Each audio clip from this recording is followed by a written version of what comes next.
오늘 말씀의 제목은 기도와 성실로 기다리라라는 제목이에요. 지난주에 느헤미야 1장을 시작으로 해서 이제 금요 기도의 시간에 느헤미야 말씀을 연속적으로 좀 강해를 해 나가려고 합니다.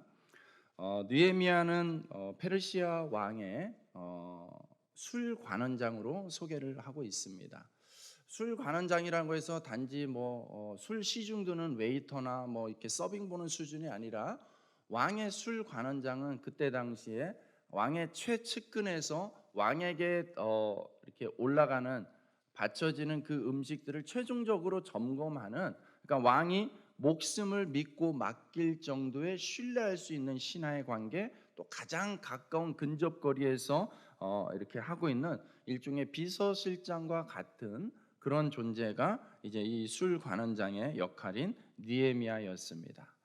그런데 그런 느헤미야가 말하자면은 노예로 끌려와 가지고, 전쟁의 패전국이기 때문에 노예로 끌려와서 그 남의 나라에서 좀 천대받으면서 이렇게 지내던 그런 신분일 수밖에 없는 이 느헤미야가 어쨌든 간에 많은 어떤 어려움들을 극복하면서 출세할 만큼 한 것이죠. 출세할 만큼 한, 정말 모든 것들을 다 누릴 정도의 최고의 권력의 자리에 올랐던 이 느헤미야예요. 근데 그런 느헤미야의 마음속에는 여전한 하나님 말씀에 대한 간절함이 있었고요. 또 특별히 자기 고국에 대한 그 애잔함이 있었습니다. 그래서 자기 동생을 통하여서 들려오는 예루살렘의 현 상황들의 이 안타까운 소식들을 들으면서 눈물을 머금고 성벽 재건에 자기가 헌신할 것을 눈물로써 하나님께 기도하는 장면이 우리가 지난주에 살펴봤던 1장의 대략적인 내용입니다. 분명히 하나님께서 약속하신 말씀도 있었고, 이제 또 이 느헤미야에게 개인적으로 이제 때가 된 것처럼 그렇게 여겨지는 이 상황 속에서 당장에 어떤 현실적인 변화가 일어나지는 않습니다. 예. 그런데 이 현실적으로 변화가 일어나기 위해서는 많은 넘어야 하는, 극복해야 되는 상황들, 장벽들이 있다라는 것이죠. 그 중에서 가장 큰 어려움은 뭐니 해도 이 왕의 마음을 움직이는 것이겠죠. 예. 여러분, 오늘날도 대통령의 권력은 어마어마하죠. 그런데 대통령 제도에 비해서 왕의 제도는 상상을 초월하는 절대 권력을 가진 것이죠. 그런데 그 절대 권력자의 마음먹기에 따라서 얼마든지 상황이 엎치락 뒤치락 할 수가 있는 것입니다.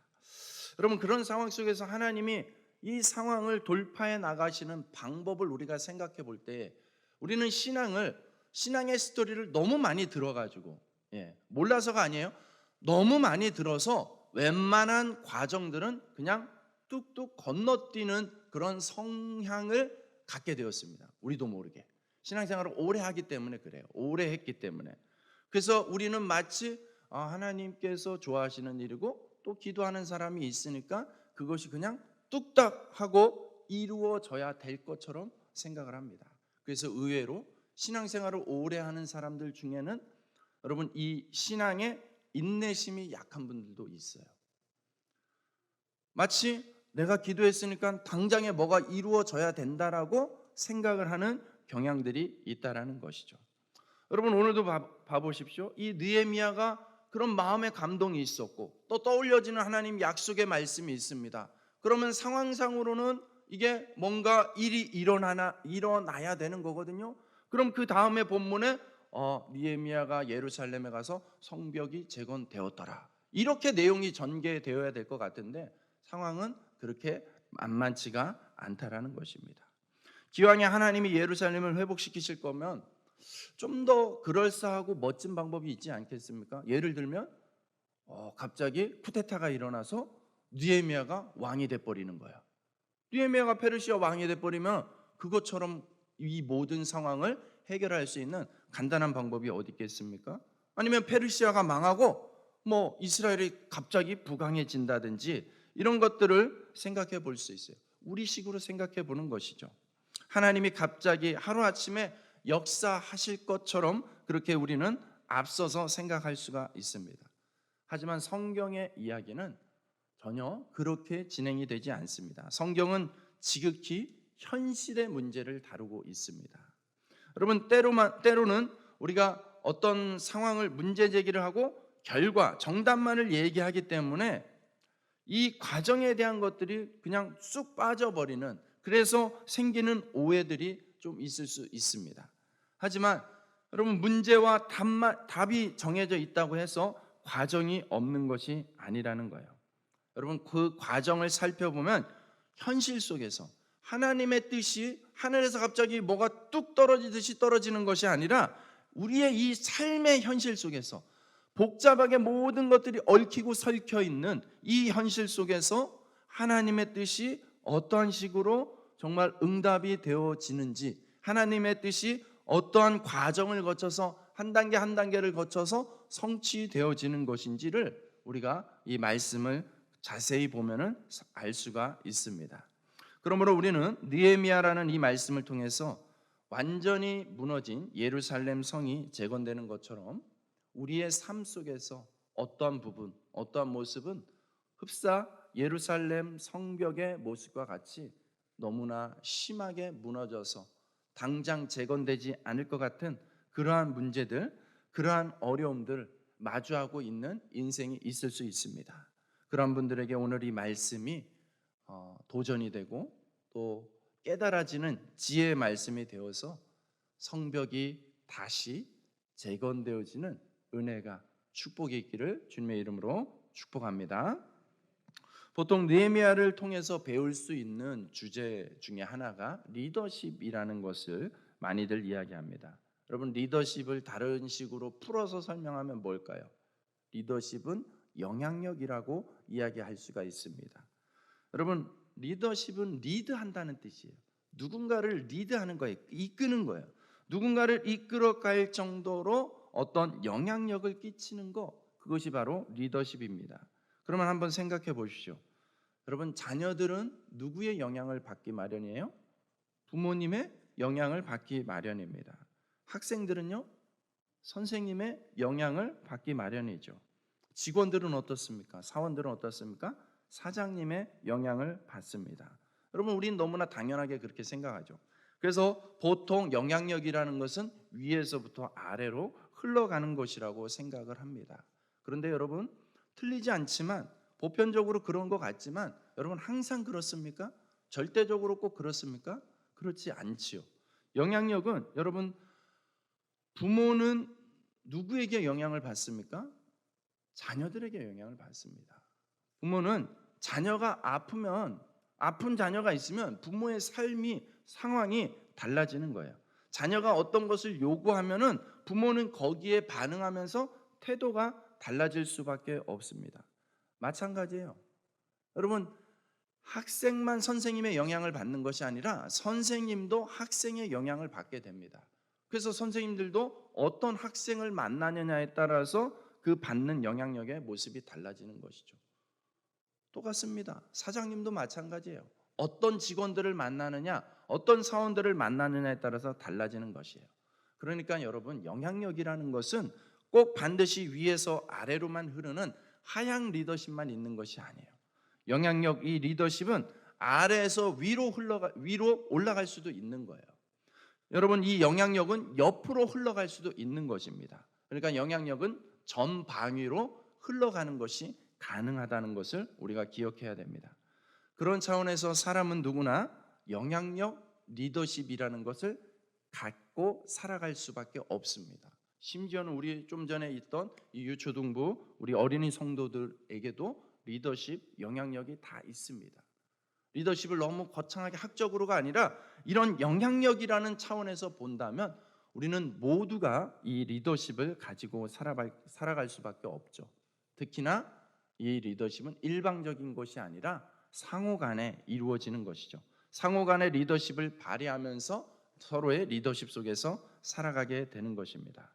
그러니 느헤미야를 통해서 리더십을 배우게 되는 것은 세상에서 영향력을 나타내며 살아가는 성도로서는 반드시 배워야 될 중요한 주제가 아닐 수 없다라는 것입니다.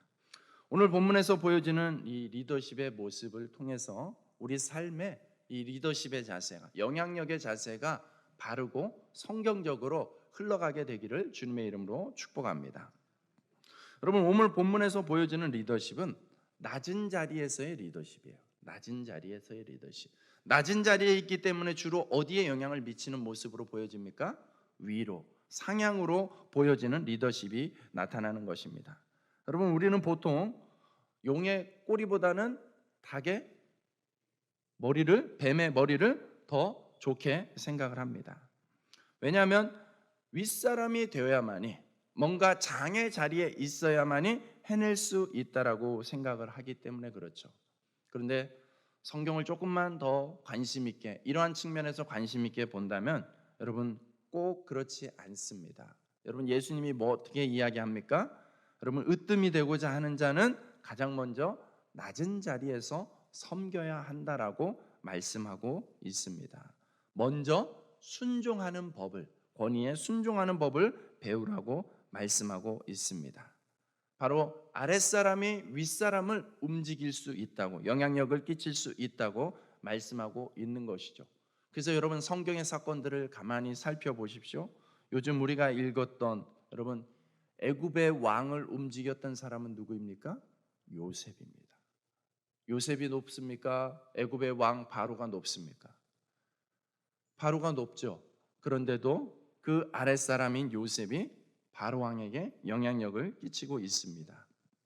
여러분, 바벨론의 왕을 움직였던 사람은 다니엘입니다. 또 오늘 우리가 읽었던 이 본문, 페르시아 왕을 움직이고 있는 사람은 누구입니까? 느헤미야입니다. 얼마든지 지위가 낮은 사람도 그 높은 사람을 움직이게 할 수 있었던 것이죠. 또 하나 우리가 기억해야 될 사실은 그 왕들이 너무 착해서, 너무 순해서 아랫사람들의 말을 잘 들어주는 그런 왕이 절대 아니었다라는 사실입니다. 그들은 우리식으로 표현하자면 불신자들이죠. 하나님을 알지 못하는 자들이죠. 또 자기의 권력을 지키기 위해서는 아무도 믿지 않고 수많은 칼부림이 있어서 그 왕의 자리까지 올라간 무서운 권력자들입니다. 여러분, 그런 사람들을 마주하면서 그런 사람들에게 영향력을 끼친다는 것은 결코 쉬운 일이 아닙니다.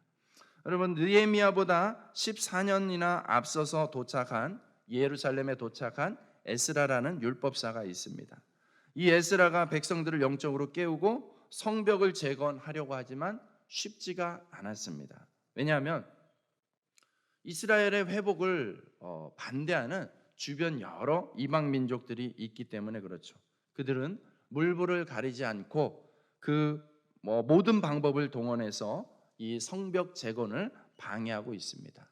왜냐하면 예루살렘에 바르게 서면은 이스라엘 백성들이 예루살렘을 중심으로 해서 결집하게 되고, 그러면 다시 또 이들이 힘이 세지고, 이들이 힘이 세지면 결국엔 자기들이 그 주변에서 그냥 거저 먹었던 이런 것들에 많은 손해를 입을 수밖에 없기 때문에 이들은 필사적으로 그것을 막고 있는 것입니다. 자기들이 원하는 목적을 위해서는 수단과 방법을 가리지 않고 어떻게 해서든지 취하려고 하는 거, 회방하려고 하는 거, 이것이 바로 세상 방식인 것이죠. 돈과 힘과 정치력으로 페르시아의 지방 관료들을 매수하고 또 왕에게 상소를 올려서 결국에는 왕이 이 예루살렘 성벽 재건을 중단시켜 버리는 그런 엄청난 안타까운 일들이 펼쳐지고 말았습니다. 여러분, 그 명령을 내린 왕이 지금 느헤미야가 섬기고 있는 이 아닥사스다라는 왕입니다. 여러분, 왕이 한번 명령을 내렸으면 그 명령을 번복한다는 것은 결코 쉬운 게 아니에요. 우리 같은 보통 사람들도 내가 한번 내뱉은 말을 바꾸는 게 결코 쉬운 게 아니잖아요. 그런데 여러분, 왕이 명령을 내린 것을 다시 고스란히 그것을 뒤집는다? 결코 쉽지 않습니다. 그거에 대해서 왕이시여 이걸 좀 바꿔주시면 안 되겠습니까? 아무리 공손하게 말한다 하더라도 내용 자체가 이미 왕에게 대적하는, 왕에게 반역하는 취급을 당할 수 있습니다. 그러므로 느헤미야라 하더라도, 아무리 왕 곁에 있는 느헤미야라 하더라도 절대로 꺼내서는 안 되는 부분이 바로 이 예루살렘 성의 성벽 재건인 것이죠. 여러분, 상황은 어떻습니까? 절대로 길이 보이지 않는 것처럼 상황은 정말 절망적인 상황이 아닐 수 없습니다. 여러분, 그렇지만 기억하십시오. 상황이 절망적이라고 해서 그 끝도 반드시 절망으로 끝나지는 않는다는 사실. 여러분, 우리가 이러한 관점으로 보는 것이 세상의 관점과 다른 것입니다. 여러분, 상황은 얼마든지 변할 수 있는 줄로 믿습니다. 특히 기도하는 사람은 절망하지 않는 사람인 줄로 믿습니다. 왜냐하면 기도는 하나님의 뜻이 이루어질 것을 믿는 것이기 때문이죠. 기도를 한다는 것은 하나님의 뜻이면 반드시 하나님의 뜻대로 이루어질 것입니다 라고 믿는 것이 기도인 것입니다. 그러므로 여러분, 기도하는 사람은 기다리는 사람입니다. 한번 따라 하시겠습니다. 기도하는 사람은 기다리는 사람입니다. 아멘. 네, 뭘 기다립니까? 하나님의 뜻이 이루어질 것을. 반드시 하나님의 뜻은 이루어진다라는 것을 기다리는 것이 바로 기도하는 사람들의 자세인 것이죠. 여러분, 느헤미야는 절망하지 않고 기다렸습니다. 2장 1절, 우리가 읽었던 2장 1절에 보면 아닥사스다 왕 20년 니산월에 일어난 사건이라고 이야기합니다. 이 니산월은 한 4월쯤 되는 거예요. 1장에 보면은, 앞서 1장에 보면 아닥사스다 왕 20년 기슬루월에 예루살렘 소식을 들었다고 이야기합니다. 기슬루월로부터 니산월을 계산해 보면 대략 4개월의 시간이 지나가고 있음을 보게 됩니다. 여러분, 하나님의 기도 응답은 내가 기도한다고 해서 내가 원하는 때에 그대로 이루어지는 것이 결코 아닌 것이죠. 하나님의 응답은 하나님의 때에 이루어지는 것입니다. 그러므로 여러분, 하나님의 시간표는 두 가지 종류로 구분해서 보아야 되는 것이죠. 보통 우리가 흘러가는 지금 9시 30분이 조금 안 됐습니다. 이러한 시간, 10시, 11시, 2023년 이런 시간을 갖다가 우리가 크로노스의 시간이라고 이야기합니다. 그냥 자연의 시간인 것이죠. 그러나 여러분, 그 시간에 어떤 의미가 있게 됩니다. 아, 우리 그때 거기서 만났지 라고 했을 때 그때는 의미가 있는 어떤 시간을 상징하는 것이죠. 그런 것을 우리는 카이로스라고 이야기합니다. 그래서 여러분, 하나님의 시간표는 이 카이로스에 맞춰서 움직여진다라는 거예요.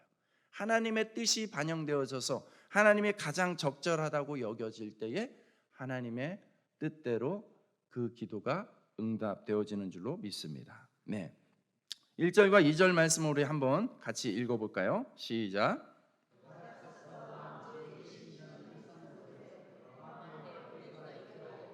내가 그 포도주를 왕에게 드렸는데 이전에는 내가 왕 앞에서 수심이 없었더니 왕이 내게 이르시되 네가 병이 없거늘 어찌하여 얼굴에 수심이 있느냐 이는 필연 내 마음에 근심이 있음이로다 하더라. 그때 내가 크게 두려워하여. 아멘. 여러분, 왕이 딱 보니까 지금 뭔가 이렇게 만찬 같은 것을 하고 있는 상황이죠. 그런데 술을 들고 있는 측근에 있는 느헤미야의 얼굴을 보니까 수심이 가득해 보입니다. 그래서 왕이 이상하다라고 여기는 거예요. 지금 상황은 이상한 상황이 발생하고 말았습니다. 그래서 묻죠. 네가 병이 없는데 어째서 얼굴에 수심이 있느냐 물으니까 느헤미야가 어땠다고요? 두려웠다고요.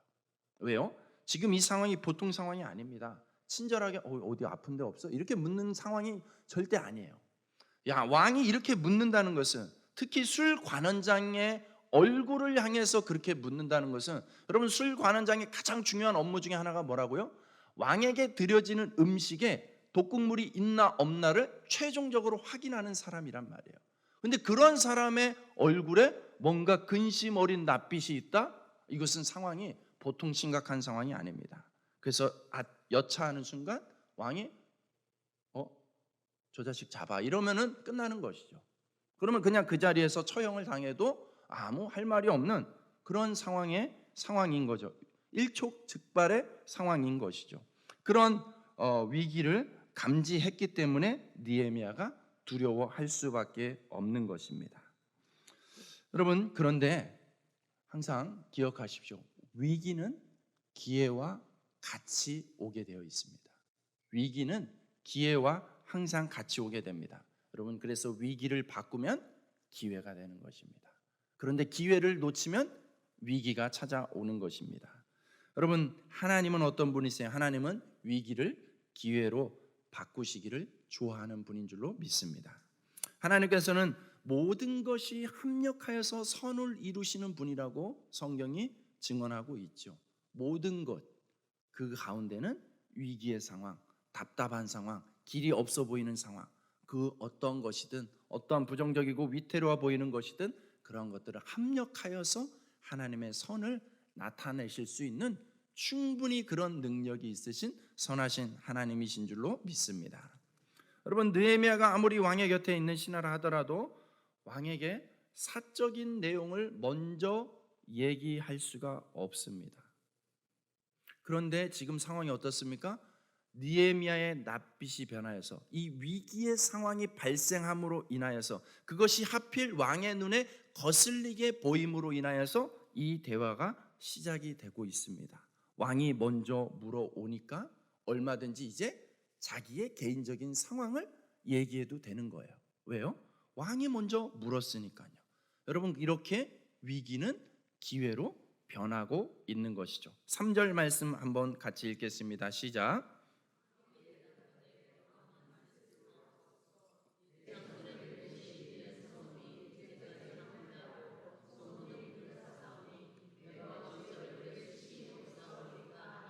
아멘. 예. 여기서 느헤미야가 참 지혜롭게 대답을 합니다. 내 조상들의 묘실이 있는 성읍이라고 이야기를 하죠. 예루살렘이라고 하지 않고 이스라엘의 성읍이라고 얘기하지 않고 내 조상들의 묘실이 있는 성읍이라고 이야기합니다. 여러분, 느헤미야는 페르시아에서 출세한 사람이잖아요.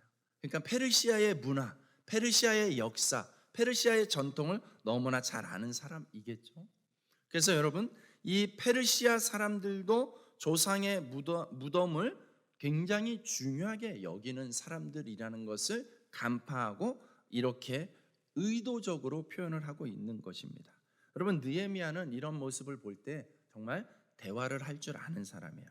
여러분, 우리가 리더십이라는 주제를 곁들여서 오늘 이 말씀을 보고 있는 것인데, 여러분, 리더십이 발휘되는 도구로서 가장 많이 쓰이는 게 대화입니다. 대화. 여러분, 말을 통해 사람들에게 영향력을 끼칠 수가 있는 것이에요. 그래서 말이 참 중요한 거예요. 여러분, 여기서 느헤미야가 쓰는 대화의 기술은 상대와의 공감입니다. 상대방하고의 공감대를 가지고 대화를 하려고 하는 거예요. 여러분, 말을 한다고 해서 다 대화가 되는 것이 아니에요. 어떤 목사님이 이제 그 찜질방을 좋아해가지고 찜질방을 갔는데 이렇게 뜨거운 숯가마에 수건으로 이제 얼굴을 가리고 이제 들어가서 앉아 있는데 한 무리의 아줌마들이 이렇게 들어오더래요. 들어와서 한 세네 명이 앉아서 이야기를 하는데 신기하게도 한 30분 앉아서 얘기하는데 쉼 없이 얘기하더래요. 근데 다 각자 얘기를 하더래요. 한 사람은 자식 얘기하고, 한 사람은 부동산 얘기하고, 한 사람은 주식 얘기하고, 다 따로 얘기하더래요. 근데 서로 막 그렇게 대화를 하고 그냥 그렇게 나가더래요.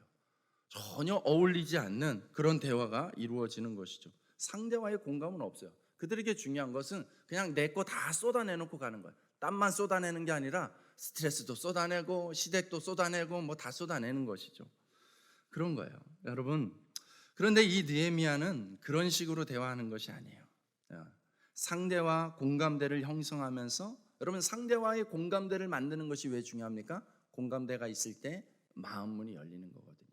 마음 문이 열려야지 이 말이 메시지가 되는 거예요. 의미 있는 말들로 다가온다는 뜻입니다. 네. 여러분, 그런 것을 봤을 때 우리가 복음을 전하는 방식에도 참 지혜가 필요한 것 같아요. 물론 이 세상이 너무나 험악하기 때문에 세상을 향해서 듣든 안 듣든 우리가 복음을 외치는 자세도 또한 필요합니다. 그러나 오늘 이러한 측면에서 봤을 때 우리가 좀 더 지혜로울 수 있는 방법을 찾아볼 수 있는 것이죠. 상대방의 마음을 무시하기보다는 할 수만 있으면 그 마음을 열고 그 열린 마음 안에 메시지를 전하는 것이 훨씬 지혜로운 방법일 것입니다. 네. 여러분, 우리가 리더십, 어떤 사람에게 영향력을 끼치려 한다 했을 때 여러분, 그 사람의 마음문을 먼저 여십시오. 대화를 통해서, 공감을 통해서 마음문을 열고 그 안에 의미 있는, 살리는 그 메시지를 전할 수 있기를 주님의 이름으로 축복합니다. 여러분 4절 말씀에 보면 또 이렇게 이야기합니다. 왕이 내게 이르시되 그러면 네가 무엇을 원하느냐 하시기로 내가 곧 하늘의 하나님께 묵도하고. 아멘. 여러분 왕의 마음이 열리니까 이렇게 수월할 수가 없죠. 왕이 먼저 또 묻습니다. 네가 무엇을 원하느냐.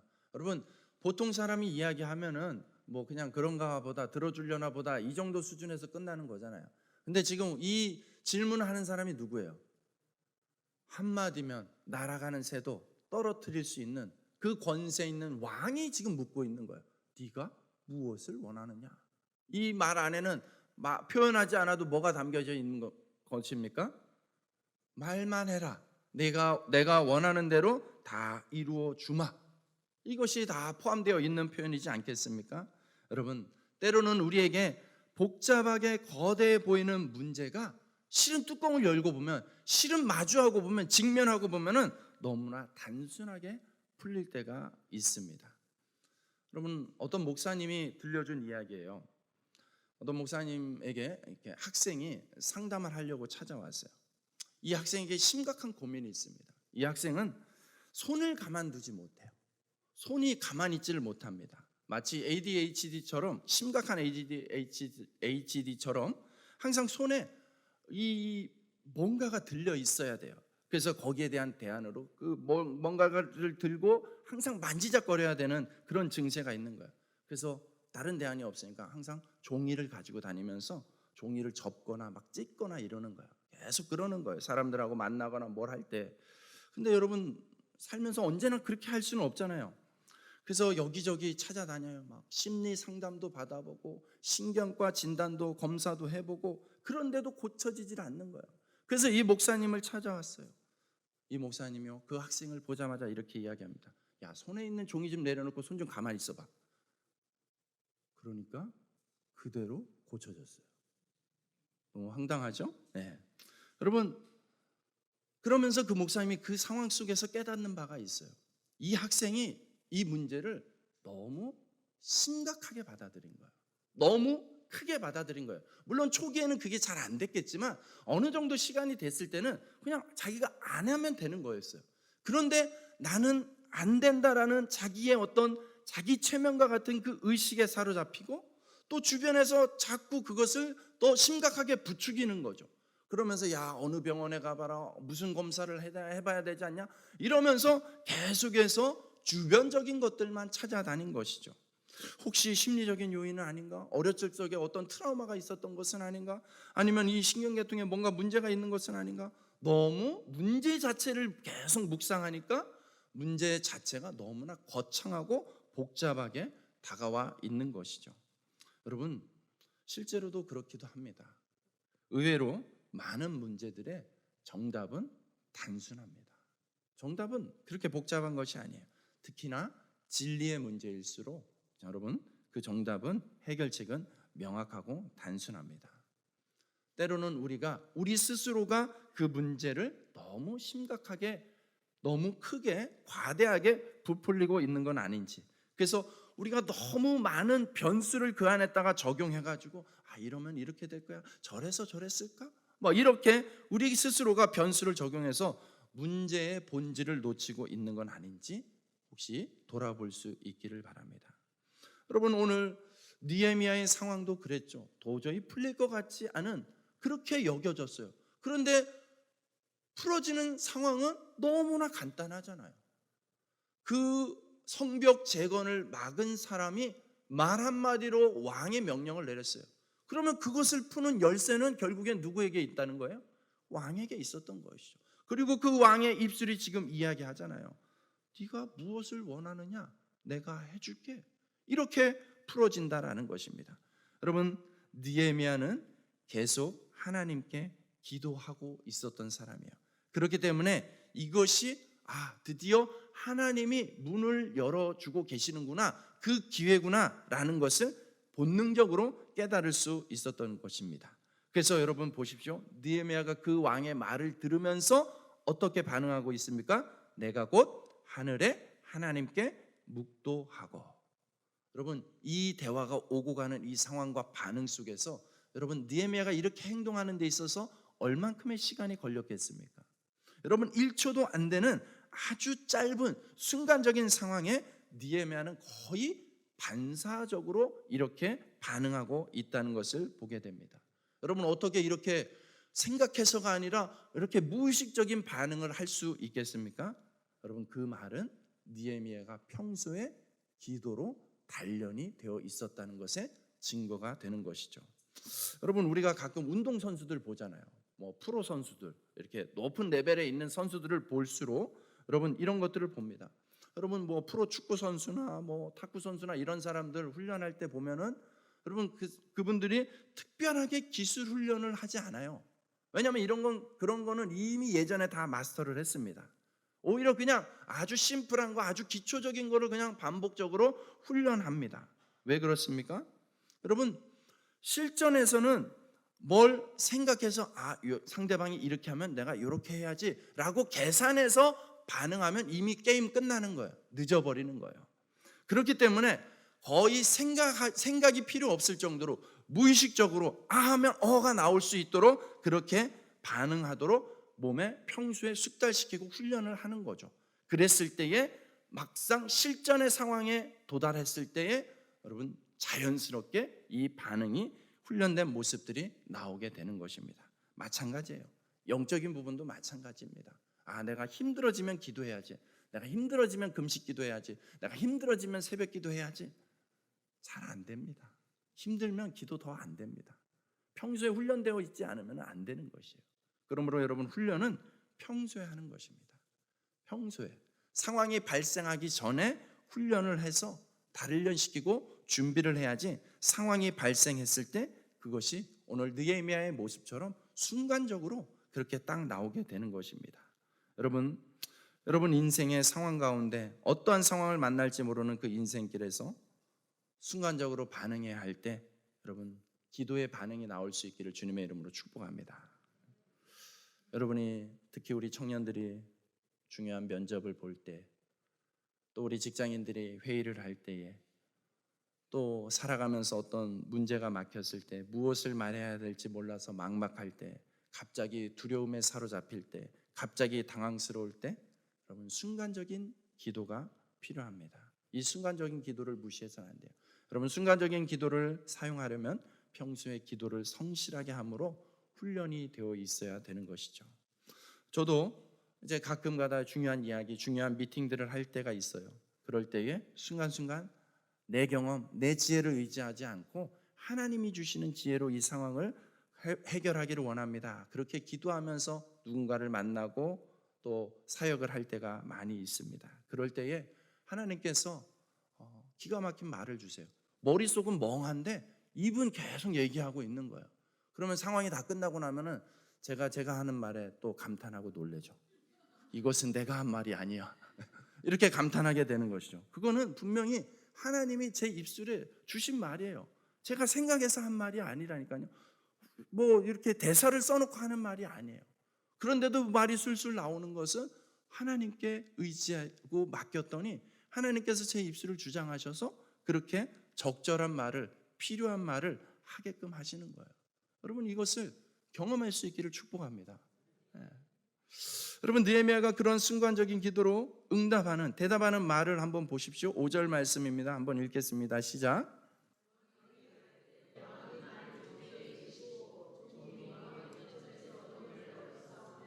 나를 유다 땅 나의 조상들의 묘실이 있는 성읍에 보내어 그 성을 건축하게 하옵소서 하였는데 아멘.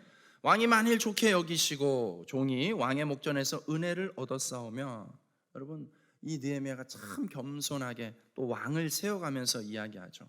여러분 리더십에서 중요한 게 상대방을 세울 줄 아는 거예요. 상대방을 칭찬하고 격려하면서 세우세요. 그러면요 그게 고래라 할지라도 춤을 춘다고 그럽니다. 여러분 정말 칭찬의 힘은, 격려의 힘은 정말 놀랍습니다. 여러분 세상은 상대방을 누르는 게 이기는 거라고 이야기하고 가르칩니다. 상대방을 밟아서 올라서는 것이 이기는 거라고 이야기합니다.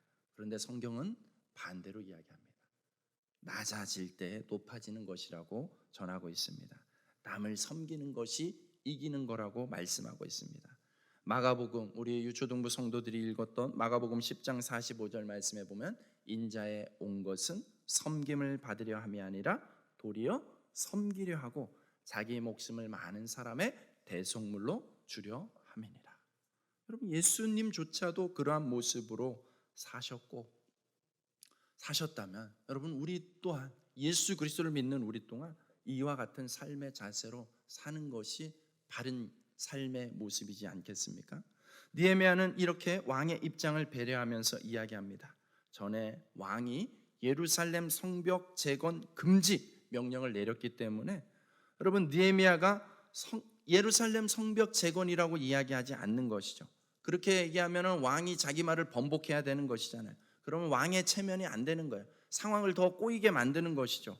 그래서 느헤미야는 조상들의 묘실이라고 둘러서 표현을 하는 것이죠. 여러분, 이렇게 표현하니까는 왕이 대답하기가 참 좋잖아요. 6절에 보니까는 그때 왕후도 왕 곁에 앉아 있었더라. 왕이 내게 이르시되 네가 몇 날에 다녀올 길이며 어느 때에 돌아오겠느냐 하고 왕이 나를 보내기를 좋게 여기시기로 내가 기한을 정하고. 여러분, 대화가 그냥 술술 풀리지 않습니까? 뭐 따지고 재고할 것도 없어요. 내가 조상의 묘실이라고 얘기해 버리니까 왕이 고민할 필요도 없잖아. 그래, 갔다 와, 이 말도 필요 없는 거예요. 언제까지 돌아올래? 그거는 벌써 건너뛰어 버리는 것이죠. 여러분, 페르시아 제국의 관습상 왕후는 이 공식석상에서 같이 있을 수가 없습니다. 그런데 지금 왕과 왕후가 함께 만찬을 즐기고 있어요.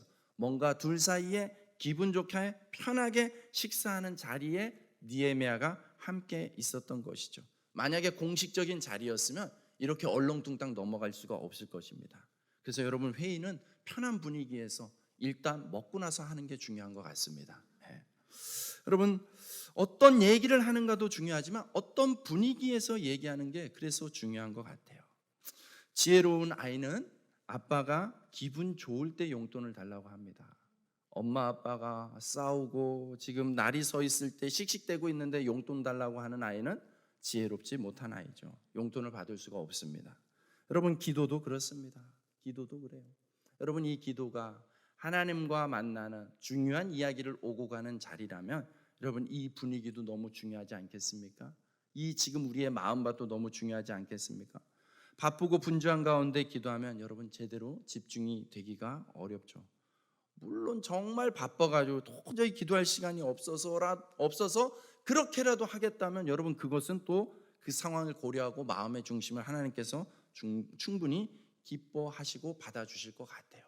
그렇지만 그런 것이 아니라 자기 할 거 다 하느라고 다 놀고 남으면, 시간이 남으면, 힘이 좀 남으면 그때 와서 기도한다면 여러분, 제대로 기도가 되지 않겠죠. 피곤하고 졸리기만 하겠죠.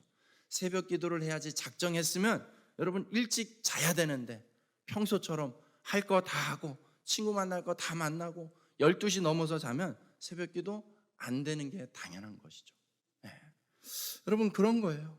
여러분, 우리가 기도가 중요하다 여기면 기도의 자리를, 분위기를, 상황을 만들어 가야 되는 것이죠. 그러려면 무언가는 좀 내려놓을 수 있어야 되는 것이죠. 기존에 할 거 다 하면서 이것도 하겠다, 이것은 지금 앞뒤가 안 맞는 거예요. 여러분, 그러한 상황 속에서 느헤미야는 너무 쉽게 승낙을 받습니다. 그러면서 거기서 끝나는 것이 아니에요. 7절과 8절 말씀 한 번 더 읽어볼까요? 시작. 내가 또 왕에게 아뢰되 왕이 만일 좋게 여기시거든 강서쪽 총독들에게 내리시는 조서를 내게 주사 그들이 나를 용납하여 유다에 들어가기까지 통과하게 하시고 또 왕의 삼림 감독 아삽에게 조서를 내리사 그가 성전에 속한 영문의 문과 성곽과 내가 들어갈 집을 위하여 들보로 쓸 제목을 내게 주게 하옵소서 하며 내 하나님의 선한 손이 나를 도우심으로 왕이 허락하고. 아멘. 여러분, 뭐죠? 이게 상황이 갑자기 진행된 거잖아요. 갑작스러운 대화였잖아요. 그런데 느헤미야는 무슨 대답할 거를 미리 준비해 놓은 사람처럼 이렇게 아주 구체적으로 요구사항을 이야기하고 있습니다. 아주 구체적으로 정확하게 이야기를 하고 있습니다. 여러분, 이 모습을 통해서 우리는 알 수가 있습니다. 느헤미야는 지난 4개월 동안 막연하게 기다린 것이 아니라는 거, 기도만 하고 기다린 것은 아니라는 거예요. 느헤미야는 열심히 공부했습니다. 열심히 준비했어요. 성벽 재건이 반드시 이루어질 것인데, 성벽 재건이 이루어질 때 필요한 것은 무엇일까? 하나님이 갑자기 하늘에서 뚝 던지는 게 아닌데 사람들을 동원하시고 환경들을 동원하시고 물건들을 동원하실 것인데, 그럼 무엇이 필요하지? 그럼 어떻게 해야 되지? 느헤미야는 끊임없이 연구하고 조사하고 공부했던 것이죠. 그렇기 때문에 정확하게 무엇이 필요한지를 알고 있었던 것이에요. 그렇기 때문에 이렇게 갑작스러운 상황, 갑작스러운 질문에도 느헤미야는 정확하게 구체적으로 대답을 할 수 있었던 것이죠. 그랬더니 하나님께서 어느 날 왕이 가장 기분 좋을 때에 대화의 물꼬를 열게 하셔서 무슨 얘기를 하더라도 통과하게끔 하나님이 역사하셨던 것이죠. 만약에 일반적으로 이 상황을 풀어가려고 했다면 왕의 대답을 어떻게 번복시킬까? 정치적으로 어떻게 풀까? 뇌물을 어디에다 얼만큼 써야 될까? 길이 보이지 않습니다. 그런데 여러분, 하나님의 선한 손이 도우시니까 단 몇 분의 대화만으로 이 복잡하고 거대 보이는 문제가 순식간에 해결이 된 것이죠. 여러분, 하나님이 일하시면 문제가 문제되지 않습니다. 오히려 문제를 푸는 기분 좋은 것을 경험하게 될 줄로 믿습니다. 우리는 하나님이 나서면 얼마든지 문제가 풀린다는 것 정도는 이제는 잘 알아요. 그렇죠? 하나님이 나서면 문제는 풀린다. 그 정도는 이제 다 여러분들이 알고 있을 거라고 생각합니다. 문제는 우리가 그런 하나님의 은혜, 하나님이 움직이시는 그 은혜를 어떻게 입을 수 있냐라는 것에 여러분의 관심이, 초점이 맞춰지기를 바랍니다. 여러분, 오늘 말씀 느헤미야의 모습을 통해서 우리에게 주는 하나님이 움직이시는 은혜를 어떻게 경험할 수 있을까? 우리는 도대체 어떻게 그 은혜를 입을 수 있을까에 초점을 맞춰서 본다면, 여러분, 느헤미야가 우리에게 주는 힌트는, 정답은 무엇입니까? 기도와 성실로 기다리는 자에게, 기도와 성실로 기다리는 자에게 하나님의 선한 손이 임하시는 줄로 믿습니다. 느헤미야는 지난 수개월 동안 기도하며 기다렸기에 순간적인 상황이 발생했음에도 기도가 나올 수 있었던 것이고 지혜롭게 대화를 이끌어갈 수 있었던 것이죠.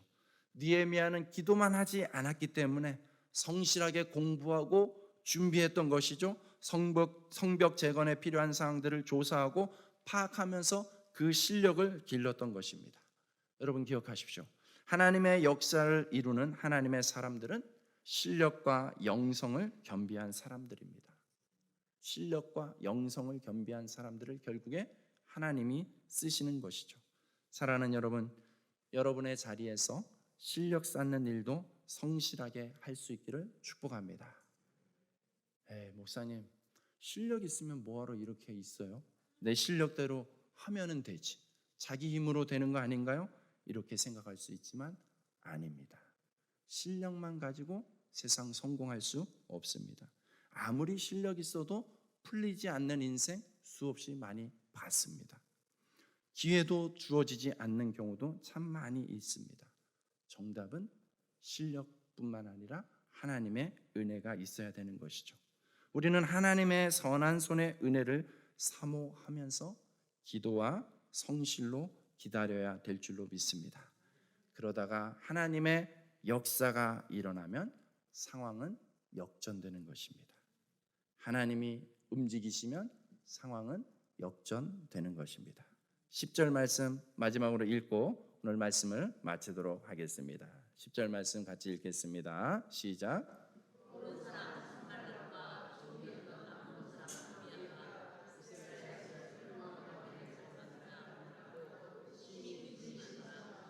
아멘. 다시 한번 읽을까요? 호론 사람 산발락과 종이었던 암몬 사람 도비아가 이스라엘 자손을 흥왕하게 하려는 사람이 왔다함을 듣고 심히 근심하더라. 여러분, 산발락과 도비아는 성전 재건을 방해하는 세력들입니다. 그들의 방해가 얼마나 강하고 힘들었는지 이스라엘 백성들이, 십수년 전에 왔던 이스라엘 백성들이 그들 때문에 너무 괴롭고 힘들었습니다. 낙심하고 공동체 전체가 주저앉을 정도로 이들의 저항은 회방은 거세고 거칠었습니다. 그런데 어떻습니까? 하나님이 역사하니까 어떻게 됐습니까? 산발락과 도비아가 오히려 심히 근심하기 시작합니다. 상황은 역전된 줄로 믿습니다. 하나님이 움직이시면 상황은 반드시 역전되는 것입니다. 오늘 이 시간에 우리 같이 한번 이 말씀을 기억하면서 우리 찬양으로 먼저 고백하며 나아갑시다.